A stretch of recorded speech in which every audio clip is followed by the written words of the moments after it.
দর্শক আমন্ত্রণ channel 24 Facebook page লাইভে আপনারা আছি চট্টগ্রাম মেডিকেলে। আপনারা জানেন যে গতকাল রাতে অর্থাৎ ভোর রাতের দিকে চট্টগ্রামের বাকুলিয়া এলাকায় অ্যাক্সেস রোডে, যেটি আসলে চকবাজার থানাধীন, তো সেখানে ব্রাশ ফায়ার করে একটি প্রাইভেট কারে ব্রাশ ফায়ার করা হয় এবং সেখানে দুইজনের মৃত্যু হয়, আবদুল্লাহ এবং মানিক নামের দুজনের মৃত্যু হয়। আমরা দেখছি আসলে তাদের যে স্বজনরা তারা কিন্তু এখানে তাদের যে আহাজারিতে পুরো স্বজনদের আহাজারিতে ভারী হয়ে উঠেছে পুরো পরিবেশ, হাসপাতালের পরিবেশ। এখানে মূলত আবদুল্লাহ এবং মানিক তারা দুজনেই আসলে প্রাইভেট কারে ছিলেন এবং এখানে ওই প্রাইভেট কারটিতে আরও 6 জন আরও ছিলেন, যে মধ্যে দুইজন গুলিবিদ্ধ হয়েছেন, যে দুজন গুলিবিদ্ধ হয়ে মারা গেছেন আবদুল্লাহ এবং মানিক, এবং এছাড়া আরও দুজন গুলিবিদ্ধ হয়েছেন, একজন রবিন এবং একজন হৃদয়। তারা চট্টগ্রাম মেডিকেল কলেজ হাসপাতালে রবিনকে চিকিৎসা দেওয়া হচ্ছে ক্যাজুয়ালিটি ওয়ার্ডে, এবং হৃদয় তিনি হাতে গুলিবিদ্ধ হয়েছেন, তবে তাকে সে এখনও সুস্থ আছেন এবং তাকে ভর্তি করা হয়নি। তো আমরা যেটি আসলে জেনেছি রবিনের সাথে আসলে কথা বলে বা তার প্রত্যক্ষদর্শীর সাথে কথা বলে যেটি আসলে জেনেছি সেটি হচ্ছে সরোয়ার ছিলেন, যিনি আসলে চাঁদগাঁও এলাকার, আসলে তিনিও ছাত্র, তিনি আসলে বিএনপির রাজনীতির সাথে আসলে জড়িত। তো তিনি এর আগেও বেশ কিছু মামলায় পরে এখান থেকে কারাগার থেকে বের হন। তো তিনি সাজ্জাদ এবং ছোট সাজ্জাদ, যাকে আসলে গ্রেপ্তার করা হয়েছিল, তো ছোট সাজ্জাদ এবং সরোয়ারের মধ্যে একটা দ্বন্দ্ব আসলে ছিল। তো এই দ্বন্দ্বের দিকে ঘিরে হয়তো এই হত্যাকাণ্ড হয়ে থাকতে পারে বলে আসলে যারা আছেন প্রত্যক্ষদর্শীরা বা যারা আহত হয়েছেন তারা আসলে সেটিকে আসলে আমাদেরকে বলছেন। মূলত যেটি বলছেন যে ছোট সাজ্জাদকে যেহেতু ধরিয়ে দিয়েছে বা ছোট সাজ্জাদকে সরোয়ার যেহেতু এখানে সহযোগিতা করেছিল, তো সেই ক্ষেত্রে সরোয়ারকে মারার জন্য বিভিন্ন সময় আসলে হুমকি দিয়েছিল ছোট সাজ্জাদ। তো ছোট সাজ্জাদকে যখন গ্রেপ্তারের পরে আসলে এই ঘটনাটি আসলে হয়েছে বলে ধারণা করা হচ্ছে। তবে আমি ঘটনাটা বলি, ঘটনাটি কী হয়েছিল, সরোয়ার সহ আর তাদের যে কয়েকজন ছিল তাদের সহকর্মী, তারা কিন্তু নতুন ব্রিজ এলাকা অর্থাৎ শাহ আমানত এলাকায় এখানে একটি বালুর মহাল ছিল, সেখানে আসলে যেহেতু সরোয়ার বিভিন্ন যে বালির ব্যবসা এবং ইটের ব্যবসা এবং বিভিন্ন যে বিল্ডিং কনস্ট্রাকশনের যে ব্যবসা, সেই ব্যবসাগুলো করতো, তো বালির মহালে সেখানে গিয়েছিলেন। তো সেখানে আসলে এখান থেকে আসার পথে যখন ফিরছিলেন তখন একটি প্রাইভেট কারে ফিরছিলেন। তো এই প্রাইভেট কারে ফেরার পরেই সেখানে তাদেরকে শাহ আমানত সেতু থেকে তাদেরকে গুলি করা হয় পিছন থেকে 3-4টি মোটরসাইকেলে, এবং প্রত্যেকে 2-3 জন করে বসেছিল প্রতিটা মোটরসাইকেলে। সেখানে তারা প্রাইভেট কারে গুলি করছিল এবং তাদেরকে গুলি করতে করতে প্রায় 2-3 কিলোমিটার তাদেরকে পিছন থেকে গুলি করতে করতে তারা আসছিল, এবং সেখানে এই প্রাইভেট কারে 6 জন ছিলেন, এখানে সরোয়ারও ছিল। এবং যেটি বলছিলেন যে এদেরকে এক পর্যায়ে ড্রাইভার গুলিবিদ্ধ হন, আবদুল্লাহ সেকে গাড়িটি চালাচ্ছেন, আবদুল্লাহ গুলিবিদ্ধ হওয়ার পরই সেই একটা পর্যায়ে গাড়িটিকে একটি জায়গায় গিয়ে বাকুলিয়া অ্যাক্সেস রোডের এখানে গুলজারের সামনে সেখানে গিয়ে সেই গাড়িটা একটা ধাক্কা দিয়ে দেয়, যেহেতু সে তখন গুলিবিদ্ধ হয়ে নিতেজ হয়ে পড়েন। এবং তখনই তারা ব্রাশ ফায়ার করতে করতে আসলে সবাই তখন যে যার মতো করে আসলে পালিয়ে যায়। তো এর মধ্যে 2 জন আসলে নিহত হন, আমরা সেটা জানতে পেরেছি, এবং আরও 2 জন গুলিবিদ্ধ হন, তাদেরকে চট্টগ্রাম মেডিকেল কলেজে চিকিৎসা দেওয়া হচ্ছে। এবং আরেকজনকে এখন পর্যন্ত ইমন এবং সরোয়ার, তারা আসলে তাদের খোঁজ এখনও জানা যায়নি, যদিও আমরা জেনেছি যে তারা আসলে এখনও নিরাপদে আছে। আমরা যতটুকু জানি সরোয়ার তো নিরাপদে আছে, কিন্তু বাকিদের সেই ইমনের খোঁজ এখনও পাওয়া যায়নি। তো এই ঘটনার পর থেকে এখানে চট্টগ্রাম মেডিকেল কলেজের স্বজনদের আহাজারিতে আসলে ভারী হয়ে ওঠে। আমরা একটু হয়তো জানতে চাইবো যে এই যে এই স্বজনদের কাছে একটু জানতে চাইবো যে তাদের আসলে অভিব্যক্তিটা আপনারা কি চান, একটু বলবেন। আমরা বিশ্বাস চাই, আমার ভাইয়ের সামনে ফাঁসি চাই, আমরা বিশ্বাস চাই, আমরা ওদের ফাঁসি চাই। এর আগেও তো আবদুল্লাহ গুলিবিদ্ধ হয়েছিল, হ্যাঁ, ওর আগে সরোয়ার বাইকে বাঁচাইতে গিয়ে ও পায়ে গুলি লাগছিল। এতদিন অসুস্থ ছিল বাসায়, সাজাতে গুলি করছিল ভাই। এখন যে বর্তমান জেল গায়ে আছে, ও গুলি করছিল। ওর ভাই ষড়যন্ত্র করে মারছে, ওরে ষড়যন্ত্র করে মারছে। আমরা সুস্থ বিচার চাই, কে মারছে এটা পুলিশের তদন্ত করুক, আমরা সুস্থ বিচার চাই। একটা পুলিশের প্রশাসনের সামনে, একটা পুলিশের সামনে কেমনে আরেকজনের দুইজন মানুষকে হত্যা করে, কিভাবে হত্যা করে? পুলিশ কি ঘুমাইছিল নাকি? পুলিশ তো এখানে ছিল, দাঁড়াই ছিল, পুলিশের থেকে সাহায্য চাইছিল। পুলিশে কেন সাহায্য করে নাই ওদেরকে? একটা লোক এখানে অ্যারেস্ট করতে পারে নাই, ওরা কিভাবে পালাই গেছে পুলিশের হাত থেকে? এতগুলা লোক। আমরা বিচার চাই, আমার ভাইকে যেভাবে মারছে আমরা ওদের বিচার চাই। একটু আপনাদের কি বক্তব্য? আমার বাকি না। জি বলেন। আমি তো জানি না, আমি তো বাসায় ছিলাম। ও বলে কালকে রাত্রে মানে কি বাইরেছে, কাটা বাদ বাইরেছে। আপনাদের দাবিটা কি? মানে ধরেন না 9টা 10টার দিকে বাইরেছে। আমার আপা মার্কেটে ছিল, আমার মেজো আপা মার্কেটে ছিল, ওর সাথে কথাবার্তা বলে এরপরে এখন কি চান আসলে? এটা কি চান? এটা সুস্থ মানে কি আমরা বিচার চাই। ওকে ষড়যন্ত্র করে মারা হয়েছে। আপনার না, ও কি করতো আব্দুল্লাহ? ও তো গাড়িও চালাইতো, এরপরে মানে কি অনলাইনে ব্যবসা করতো। আমরা একটু ওনার ওই যে আব্দুল্লাহর ওয়াইফের সাথে একটু কথা বলি। আব্দুল্লাহর ওয়াইফের সাথে একটু কথা হলো। আপনার সাথে আসলে কখন কথা হয়েছে একটু যদি বলতেন। বলেন, আপনি বলেন। সাথে কথা বলছি 1:46-এ, 1টার দিকে আমি কথা শেষ করছি। এখানে সব আছে, আমি কথা বলছি। এর আগে গুলিবিদ্ধ হয়েছে সুরুর ভাই যে আছে, ওনাকে ওর সাথে হলো সাজ্জাদ, যে লোকটা ছেলেটা ছোট সাজ্জাদ, ওদের দ্বন্দ্ব আছে। আমার হাজবেন্ড শুধু খালি ওনার সাথে ওই যে সরোরার সাথে এমনি কথা উঠা বসা করে শুধু ওই উঠা বসাতে ওর মনে হয় জিদ আছে আমার হাজবেন্ডের উপর। ও সরোয়ারকে মারতে এসে আমার হাজবেন্ডের পায়ে এখানে গুলি করছে যে একদম। হ্যাঁ, বছর না 2 মাস হয়েছে। 2 মাস পরে ও ঘর থেকে কালকে বের হয়েছে, শুধু ও ঘর থেকে বের হয় না, ওই সরোয়ারের সাথে কথা বলি ওদের বের হয়েছে যে সারালাত গুণ যাওয়ার সাথে কথা বলছে যে সকালে বের হবে। আমি বের হওয়ার সময় বলছি যে সাবধানে বের হয়, কথা বলছে। তো আমার সাথে 1টার সময় কথা বলছে, এখানে সব প্রমাণ আছে। কথা বলছি যে ওই সরোরার সাথে আসলে উনি ফোনে কথা বলতেছে আরেকজনের সাথে, উনি ফোনে আরেকজনের সাথে কথা বলতেছে। এগুলো আমাকে দেখাচ্ছে, বলে ভাইয়ের সাথে প্রোগ্রামে আসছি, প্রোগ্রাম শেষ করে বালু ঘাটে দিছি, মানে বালু এরকম করতেছে গাড়ি ট্রাকে। আমার বলতে চলে আসবে, এরকম হবে আমি বুঝতে পারি না। চিকিৎসা হবে, আমার হাজবেন্ড মারা গেছে এখানে। পুলিশের কাছে সাহায্য চাইছে, পুলিশে সাহায্য করে না। পুলিশের ওদের সরে গিয়ে তো আমার হাজবেন্ডের পুলিশেরও তো সবার এখানে ভাইয়া বলেন সবার হাত করিয়ে না আমার হাজবেন্ডকে মারছে। নাহলে আমার হাজবেন্ড এরকম মানুষের ঘর থেকে বেরই হয় না, ও ঘর থেকে বের হয় না, কি বলতে পারবে না। ঘর থেকে বেরই হয় না, তাহলে ও কিভাবে গুলিবিদ্ধ হবে? এটা ষড়যন্ত্র করে আমার হাজবেন্ডকে মারাইছে যে ও থপ্প করে কাঁপতেছে, পুলিশের কাছে সাহায্য চাইছে, কেউ সাহায্য করে নাই আমার হাজবেন্ডকে। আমার হাজবেন্ড চিকিৎসা মারা গেছে। আমার হাজবেন্ডের যে মাসে তার ফাঁসি চাই আমরা। আপনারা শুনছিলেন আসলে আব্দুল্লাহর যে পরিবার, তারা পরিবারের স্বজনরা তাদেরকে এখানে চিকিৎসা আসলে যেটা বলছেন যে চিকিৎসা করার ক্ষেত্রে তখন মারা গেছেন। আমরা একটু যেতে চাইবো যে এখানে যিনি চিকিৎসা নিচ্ছেন রবিন, এখানে আরেকজন রয়েছেন তার সাথে। আমরা যদি একটু হৃদয় এবং রবিন দুইজন আসলে এখানে আহত হয়েছেন। হৃদয় এখন পুলিশের কাস্টডিতে আছেন।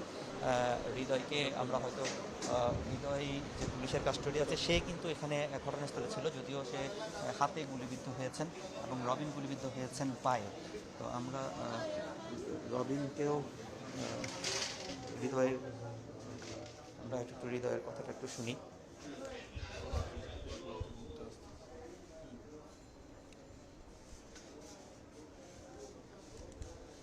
কয়জন ছিলেন আপনারা একসাথে? 6 জন। এখানে বালে একটু মানে তোমরা কোথা থেকে কিভাবে বালুর মহল থেকে ছিলে? আমরা আমাদের প্রজেক্ট থেকে নেমে বাসে চলে যাচ্ছি, তখনই ওরা আক্রমণ করছে আমাদের উপরে। কতক্ষণ তারা গুলি করছিল? প্রায় আধা ঘন্টা খানেকের মতনই হবে। আমাদেরকে নতুন ব্রিজ থেকে এত চক বাকলিয়া চক বাজার এদিকে পর্যন্ত নিয়ে গেছে, প্রায় 3-4 কিলোমিটার আপনাদেরকে গুলি করছে। আরও বেশি কজন ছিল ওরা? ওই যে কজন, কয়টা মোটরসাইকেল? আরও প্রায় 4-5টা মোটরসাইকেল ছিল। অস্ত্র শস্ত্র সবার হাতে ছিল। তো ওই যে পরে গিয়ে আপনারা থামছেন, আপনারা ইয়েতে বাকুলি এক্সেস রোডে থামছেন কেন? থামছি, আমাদের ড্রাইভার গুলি খাইছে, লাস্ট পুলিশের গাড়ি দেখছে, ওখানে থামে গেছে, লাস্টে ওখানে ওরা গুলি করতেছে, লাস্টে ওখান থেকে আমরা নেমে এক সাইডে পালিয়েছি। পুলিশের সামনে দাঁড়াইছিল কি আপনার নিরাপত্তার জন্য, না পুলিশ কিছু সহযোগিতা করেনি? পুলিশ কি করবো, ওরা গুলি করতেছে, এখন পুলিশ ছিল 1-2 জন। বুঝতে পারেনি আর কি পুলিশের। জি আপনারা সহযোগিতা চেয়েছেন এই সময়? জি। আপনাদের এই কে কে ছিল এখানে আপনাদের সাথে গাড়িতে? আমরা টোটাল 6 জন ছিলাম, আমি, ইমন, তারপর সরওয়ার ভাই, রবিন, আব্দুল্লাহ, মানিক। আচ্ছা, আপনাদের কেন এই গুলি করছে বলে কারা করছে কাউকে চিনতে পারছেন? কেন করছে, মানে আপনারা কাকে ধারণা করছেন? চিনতে পেরেছি, বাট নাম বললেই আমাদেরকে মেরে ফেলবে।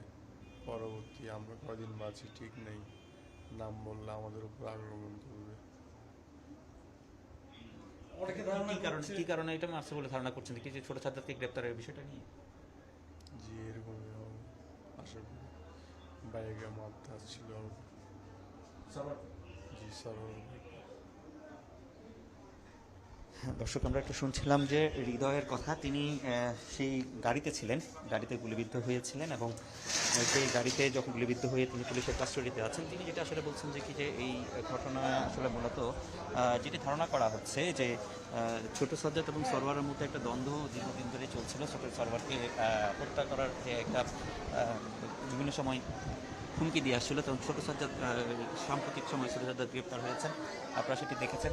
এবং সাজ্জাদ গ্রেপ্তার এবং ছোট সাজ্জাদ গ্রেপ্তার হওয়ার পরে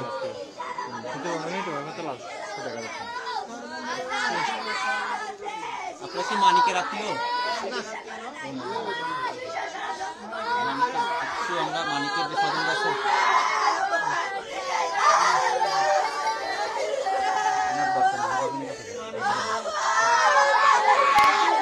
আমরা একটু যে দেখছি স্বজনদের জাহাজারি, তাতে কিন্তু আসলে হাসপাতালে যে পরিবেশ সেটা কিন্তু আসলে ভারী হয়ে উঠেছে। স্বজনরা এখানে মানিক এবং আব্দুল্লাহ দুইজন যে মারা গেছেন, তাদের পরিণত হয়েছেন, তাদের স্বজনরা এখানে আসছেন। তো তাদের স্বজনরা এখানে তাদের স্বজনরা কিন্তু এখানে আহাজারিতে পুরো হাসপাতালের পরিবেশটা আসলে ভারী হয়ে উঠেছে। তারা বলছেন, তার সাথে কথা হয়েছে। আমরা একটু রবিনের কাছে যেতে চাইবো যে রবিন যে যিনি এখনো ক্যাজুয়ালিটিতে আছেন, যিনি আসলে ওই ঘটনার প্রত্যক্ষদর্শী হিসেবে ছিলেন, তাদের কাছে হয়তো তাদের সাথে হয়তো আমরা একটু হয়তো কথা বলতে চাইবো।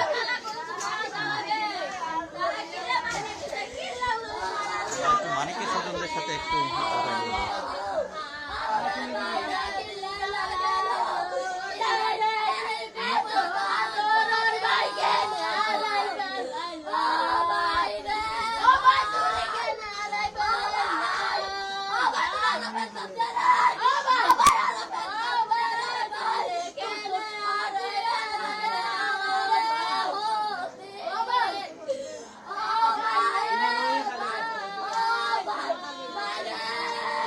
মানিকের কে হন আপনি?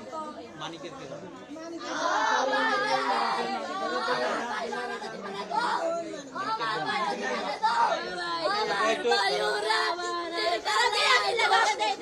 আপনারা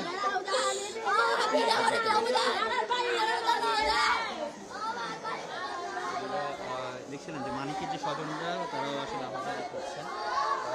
আমরা একটু যিনি যারা আছেন ক্যাজুয়ালিটি যিনি ছিলেন, অর্থাৎ এই ঘটনার মধ্যে যে দুইজন যে আহত হয়েছেন তার মধ্যে একজন রবিন, একজন হৃদয়। তারা গুলিবিদ্ধ হয়েছেন। রবিন গুলিবিদ্ধ হয়েছে পায়ে এবং হৃদয় গুলিবিদ্ধ হয়েছে হাতে। তার যেহেতু এলো পাথরে গুলি করা হয়েছিল এবং মূলত তারা আসলে বারবার যেটি বলছিল যে এখানে সরোয়ার ছিলেন, সরোয়ার সেই সরোয়ারকে মারতে আসলে খুন করার জন্য আসলে তারা এসছে বলে তারা দাবি করা হচ্ছে এবং সরোয়ারকে বাঁচাতে গিয়ে আব্দুল্লাহ এবং মানিক তারা আসলে হতাহত হন। কারণ ওই গাড়িটাতে প্রায় 6 জন ছিলেন প্রাইভেট কারে। তো আব্দুল্লাহ গাড়ি চালাচ্ছিলেন, যেহেতু আব্দুল্লাহ ব্যবসাও করেন, তো আব্দুল্লাহ সে সময় গুলিবিদ্ধ হন। গুলিবিদ্ধ হয়ে সে প্রায় শাহ আমানত সেতু এলাকা থেকে প্রায় 3 থেকে 4 কিলোমিটার দূর পর্যন্ত তিনি যেহেতু গুলিবিদ্ধ হয়েছেন, তারা পিছন থেকে গুলি করতে করতে আসছিল। তো 3 থেকে 4 কিলোমিটার পর্যন্ত তিনি আসলে বাঁচানোর চেষ্টা করেছিলেন। এক পর্যায়ে যেখানে বাকুলি অ্যাক্সেস রোড এলাকায় সেখানে একটি পুলিশের গাড়ি দেখেছিলেন।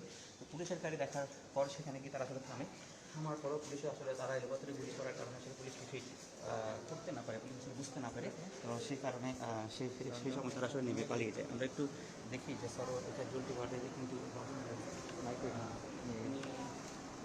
উনি কোথায় গেছে? ড্রেসিং করতে গেছে। আচ্ছা আচ্ছা, আপনি কি হন ওনার মা হন?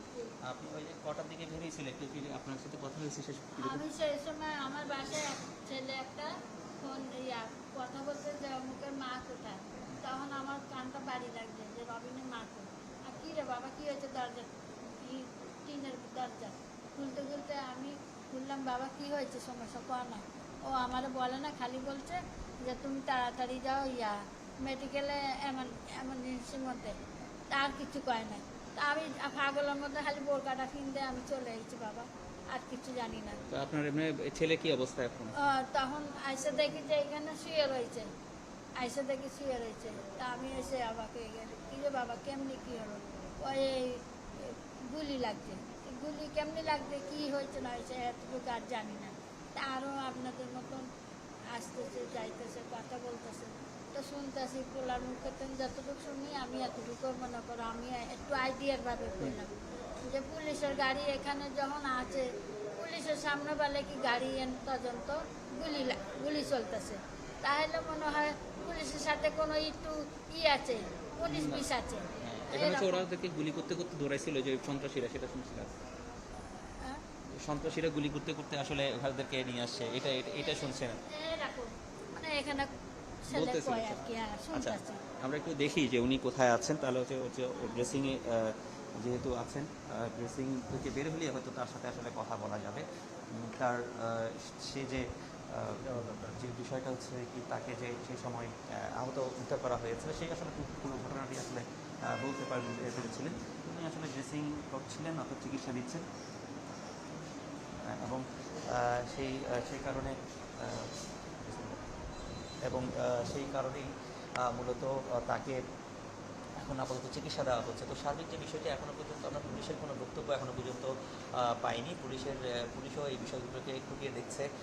এখন পর্যন্ত যেহেতু দুটি ঘটনা হয়েছে, খুনের ঘটনা হয়েছে এখানে, সেই বিষয়টি খুঁটিয়ে দেখার চেষ্টা করা হচ্ছে এবং আমরা প্রাথমিকভাবে যেটা আসলে জানতে পেরেছি যে সরোয়ারের সাথে যে ছোটো ছাত্রদের একটা দ্বন্দ্ব ছিল, সেটিকে ঘটনা করে হয়তো সেই ঘটনাটি ঘটে থাকতে পারে বলে আসলে আমাদেরকে যারা প্রত্যক্ষদর্শীরা রয়েছেন তারা হয়তো সেটা বলছেন। কিন্তু আমরা দেখেছি যে হৃদয় কিন্তু অনেকে চিনলেও কিন্তু তারা আসলে মুখ খুলছেন না, কারণ তারা আসলে ভয়ে আছেন। কারণ এই যে একটি পরিস্থিতি বা এই যে একটি গোলাগুলি যে পরিস্থিতি বা ব্রাশফায়ারের যেটা পরিস্থিতি, সেরকম একটি পরিস্থিতিতে কিন্তু তারা পড়েছেন এবং তাদেরকে এখানে দুজনকে আব্দুল্লাহ এবং মানিক দুজন কিন্তু আসলে নিহত হয়েছেন।